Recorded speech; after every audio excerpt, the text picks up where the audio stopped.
The EU Parliament gives its blessing to the very last treaty on Brexit, with 660 of 697 votes, by the way. This step has serious economic consequences. The final stroke on Brexit also comes with a risky delay. The new trade pact between the EU and Great Britain was already provisionally in force for 4 months, and the EU Parliament now voted on ratification yesterday, shortly before the treaty bursts without a yes from Brussels in May. The delay says a lot about the new frosty relationship between the EU and the UK. The MEPs had postponed the decision because Great Britain, from an EU perspective, is massively violating the agreed Northern Ireland regulations of the withdrawal agreement. Nevertheless, the top Brexit politician in Parliament, David McAllister from the EPP, is firmly convinced that the MEPs will approve the treaty with a convincing majority, which they now did.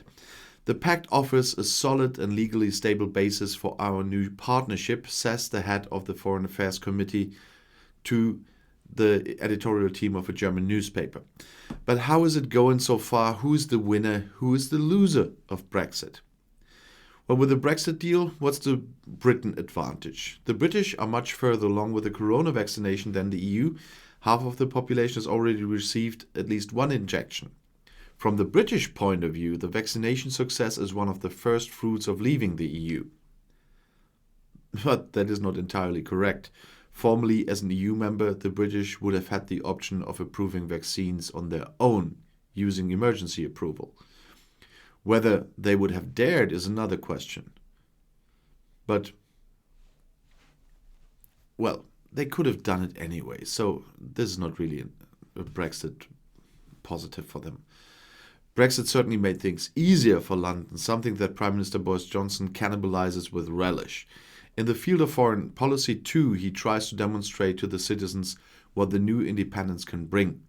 The Prime Minister has just presented a major foreign policy strategy in which continental Europe hardly plays a role, while Asia plays an even bigger one. Johnson is planning numerous trips abroad and will soon receive the G7 heads of government at the summit. He rejected an agreement with the EU on foreign policy cooperation.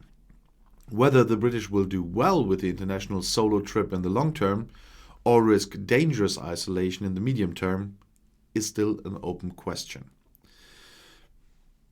What are the disadvantages for Great Britain of the Brexit agreement? From an economic point of view, Brexit is initially not an advantage for the British, and all experts agree on that. The EU Commission expects that the UK's economic strength will be weakened by 2.25% this year and next. The British government estimates the decline in growth within a decade at 4%, but is relying on more attractive trade agreements with third countries in the long term, although they don't have one of those yet. Exports to the EU fell by 40% at the beginning of the year, and the situation is only slowly improving. Much more attention is being paid in London to the danger that the UK could break up because of Brexit. The Northern Ireland settlement could lead to a reunification of the British province with the larger Republic of Ireland.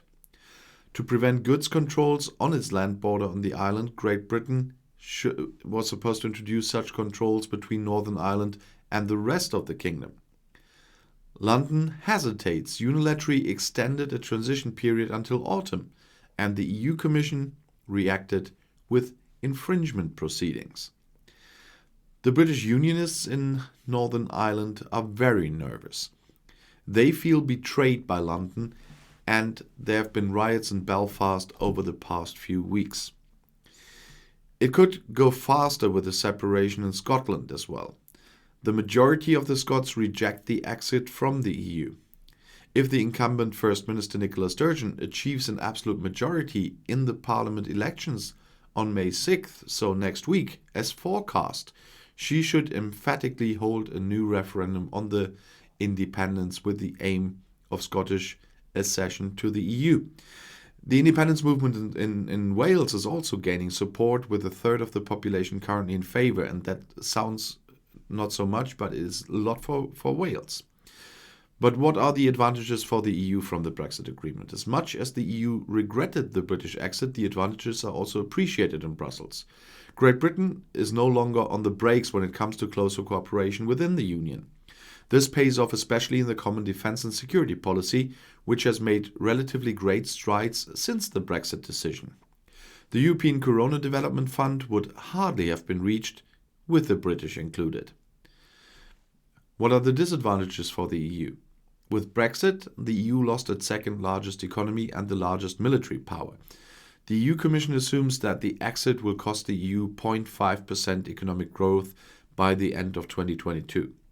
The German Chamber of Commerce and Industry complains that 3 out of 5 companies currently rate their business with the kingdom as bad. Brexit would bring German companies additional costs of 200 million euros a year through the customs bureaucracy alone. Deep-sea fishing is directly affected because EU fishermen are less allowed to sail in British waters. The German deep-sea fleet expect losses of 90 million euros. EU foreign policy official McAllister expects that the consequences of Brexit will keep us busy for years, if not decades. And I think he's right. He warns London, violations of treaties and targeted political needlesticks undermine valuable trust, which is needed especially at the beginning of our new partnership. And trust is something that is not in a very large supply there at the moment. And if you want to stay informed, please subscribe to my channel. Auf Wiedersehen.